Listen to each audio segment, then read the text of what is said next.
Hello and welcome to the Run Testers. My name's Nick, and in this video I'm going to be comparing the Garmin Enduro 2 and the Coros Vertix 2S.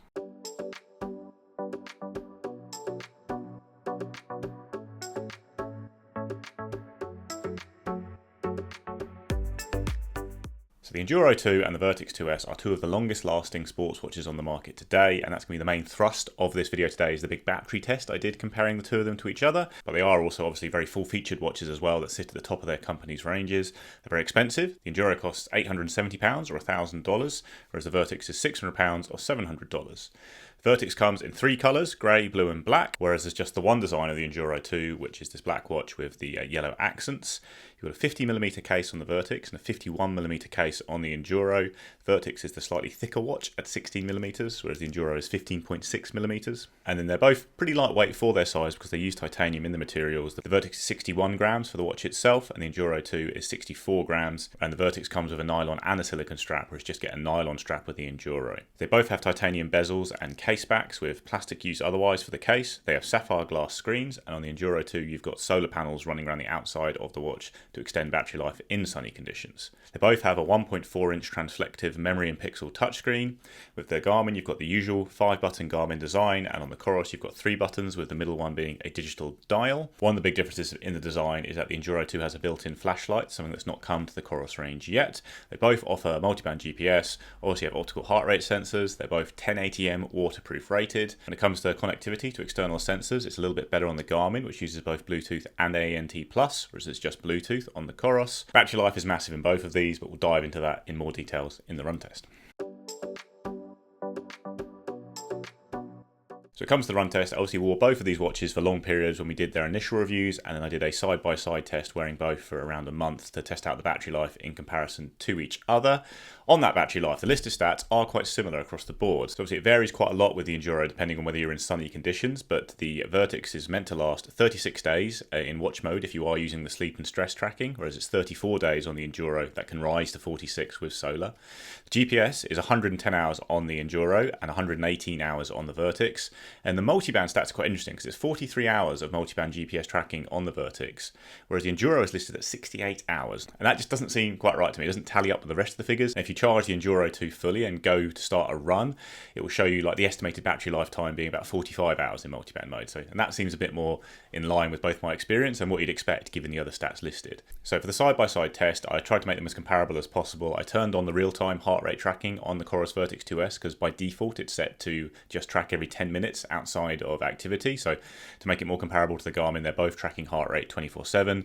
I wore both to sleep and for all my activities, and for all workouts I had the multiband GPS enabled on both, and I was using it to get notifications and stuff like that. So it was fairly heavy use all round because I was running every day and I averaged about an hour of GPS activity per day across the test. So with all that in mind, the Enduro 2 lasted me 17 days on a charge, and the Coros beat it. It lasted 22 days on a charge. Like when I had to charge the Enduro 2, the Coros was down to 32% of its battery life. So pretty clear win for the Coros on that front. So when the Enduro ran out, I'd done about 17 hours of training overall, with probably about 15 hours of that being GPS training. And with the Coros, I'd done 24 hours of training, 20 hours of which was GPS training. I also looked at the battery life for some individual activities, and for a 90-minute run, the Coros was losing about 3% of its battery life, and the Garmin about 4% in multiband mode, which is interesting given that the Garmin multiband battery life listing is so high. But it wasn't really so much activities that really made the big difference between them in the battery test. It was probably more outside of activities where the Coros just really doesn't drain much at all. It's not got the brightest screen in the world, we've talked about that before,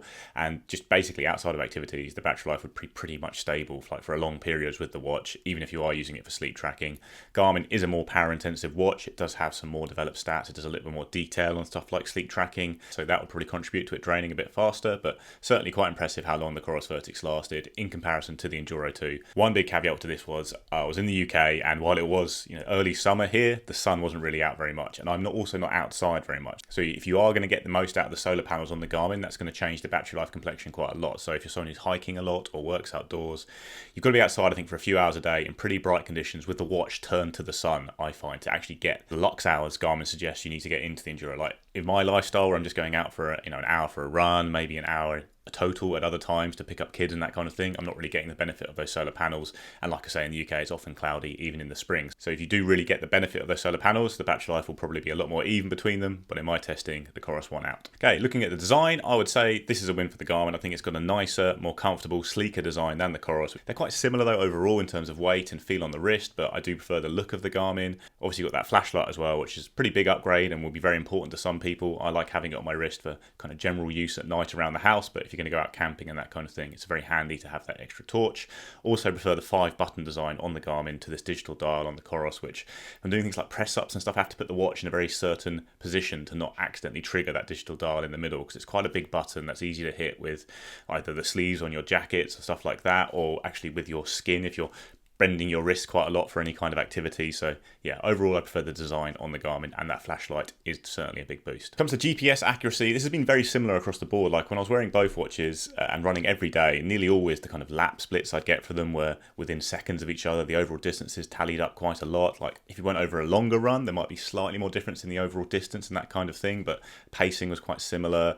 I'd look at the GPS tracks and I couldn't really see much of a difference between them. I think maybe the Garmin very slightly edges it on accuracy, but overall with the new multiband setup on the Coros Vertix 2S, it has really become a much more impressive GPS watch for running, and I do think it's pretty comparable here, the GPS accuracy between them. So yeah, I wouldn't really say it's a clear winner on this one. So when it comes to heart rate tracking, I've had ups and downs with both of these watches, especially in cold conditions. I had some really inaccurate results with the Vertix 2S in particular when I was testing it early on in my testing when the weather was slightly cooler. In recent weeks it's been warmer here and the optical tracking has been a lot more reliable. I tend to find that in general, but these are both big heavy watches. I've got quite thin wrists. I tend to find that's not a good mix when it comes to optical heart rate accuracy. So I'd pair a chest strap to both of these if I was going to use them to guide my training in any way, or use the training analysis just to get the more accurate data in. But if you're someone who just wants to rely on the optical heart rate tracking on the watch, I think the Garmin Enduro 2 has slightly better heart rate tracking, but you will see errors creeping in with both of these at times. Sports tracking and training analysis. When it comes to the sports modes itself, both of these have a lot of customization available, lots of stats you can use. They've both got a track run mode. There's really nothing to fault it on those front. They've got big screens that are clear to read when you're outside, and yeah, loads of good features in the sports tracking, good structured workout builders on both as well. When it comes to training analysis, you're going to get a bit more from Garmin in terms of kind of extra analysis, really well presented on the watch with the color-coded graphs. There's extras like hill score and endurance score, that kind of thing. You get suggested workouts on the Garmin. The way they do your kind of training load is a bit better because Coros resets that every 7 days on the watch. Like you do have a longer term training load analysis as well with the Coros watch, but the kind of 7-day training load is not done on a rolling 7 days, which is a bit odd to me. But yeah, you get some good stuff on the Coros. It's okay. It's probably fine for my needs, but you're going to get a lot more detail, some more interesting stuff on the Garmin that you can dive into and just get a little bit more analysis. Although I would say the race predictor is generally more accurate for me on the Coros. Although surprisingly on that front, the VO2 max estimate on the Coros is way out for me, whereas it's much more accurate on the Garmin compared to the tests I've done with kind of gas exchange. So yeah, little wrinkles with both of them, but the training analysis is certainly more extensive and more interesting on the Garmin, I'd say. You also get training readiness in there thrown in as well, so a bit more going on with the Garmin for sure. Maps navigation, you've got color maps on both of these watches. You can create routes in both of their partner apps and send them to the watch pretty easily. You get turn-by-turn directions with both, although I find they're a little bit more reliable on the Garmin in terms of actually coming up. Much more detail in the maps on the Garmin. They're routable maps. You can create routes on the fly. They have extra features like Climb Pro, which is a really good feature for analysing the climbs in your route to show where the kind of ups and downs are and how long you have on any individual climb and that kind of thing. So again, it's a feature that both of these watches have, but it's much more extensive on the Garmin and more polished all round, I'd say. So yeah, this is a clear win for Garmin. At the moment, they have, I think, the best maps navigation features of any company on the market in the sports watch realm anyway. Smart features is another area where the Garmin wins out quite comfortably. There is music on the Coros, but it's drag and drop of MP3 files only. There's no linkage with streaming services at all. You've got a nice weather forecast app, but otherwise it's not really the smartest watch. You've got NFC payments on the Garmin if you want to use Garmin Pay. You have a much more impressive music feature where you can link up with Spotify, Deezer or Amazon Music and get your playlists wirelessly transferred to the watch. You also got the Connect IQ App Store, which is fairly minimal in terms of the apps it has, but there are some useful ones like a parkrun barcode. And yeah, all round the Garmin's a much smarter watch and has a bit more customization of the watch faces as well. For example, during testing of these, my wife was away in Singapore and I wanted to know, the local time in Singapore very easily, and I could add that time to the Garmin Enduro's watch face, which you can't do with the Coros. You haven't got that much customization available. So all round, smart features certainly a win for the Garmin. Activity and sleep tracking, both of these watches do the kind of standard stuff with this, tracking your steps, steps, calories burned, active minutes, that kind of thing. In general, I always find that Coros watches have a lower step count than any other brand, and it's probably by about 1,000 or 2,000 steps in a busy day for me. I don't know exactly who's right. It's not like I've counted my steps throughout the day, but my impression is that the Coros slightly undercounts steps. On the other hand, I find Garmin tends to slightly underrate calories burned all round. But yeah, both of them do solid stuff on the activity tracking front. Sleep tracking on both of them tends to overestimate time of sleep. I find like it will log me as in light sleep when I'm awake and quite still. So although I think it's accurate enough to be vaguely useful if you are trying to look at your sleep, you've got to bear in mind I think that both of them slightly overestimate the time you'll spend asleep. Both also track heart rate variability, and the numbers I've seen on these watches have been comparable each morning. With Garmin, that's then used to create this training readiness stat, although you can see the HRV stat by itself. With Coros, you just get the HRV status and got that kind of hard number there to try and gauge the amount of stress that's been put on your body. So, verdict on these two watches. So the Coros is considerably cheaper, it's a longer lasting watch, and it's got a very hardy, durable design, all the stuff you kind of expect from Coros at this point. In the battery test I did, it did quite clearly beat the Garmin Enduro 2, but there is a lot going on with the Garmin that gives it an edge on the Coros and might make you consider upgrading, especially if you can see the Garmin Enduro 2 in a sale. There's a lot here that is done a little bit better than the Coros. I prefer the design on the Garmin. The smart features are better, navigation's better, training analysis is better. I'd probably slightly give it the edge on GPS as well. So there's lots of reasons to look at the Garmin Enduro 2. It is a much more expensive watch though, but it is one that pops up in sales a lot more often than the Vertix 2S is likely to, based on Coros' history of not really doing big discounts on its watches very often.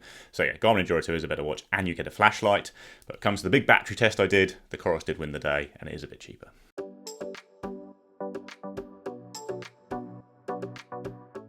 That's a comparison of the Enduro 2 and the Vertix 2S. Let us know what you think in the comments below. Please do like and subscribe, ring the little bell, and we'll see you next time.